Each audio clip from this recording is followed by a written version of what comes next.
Hey everyone, it's Handy Humberto here with a quick tip for installing your chandelier. After hanging your chandelier from the pendant loop, you're going to want to take your wires, both power wires and your ground wire, and thread them through the pendant loop and the nipple into the junction box.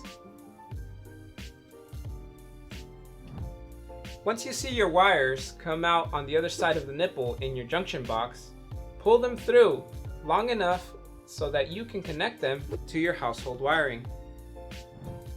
After completing your wiring, slide your canopy up the chain and your threaded ring up the chain and thread it on to secure the canopy in place. And that concludes our quick tip video for installing a chandelier. And remember, we are a US-based company with real local support. So if you ever encounter any issues, feel free to reach out to us online or via the phone or email listed on all of our product manuals.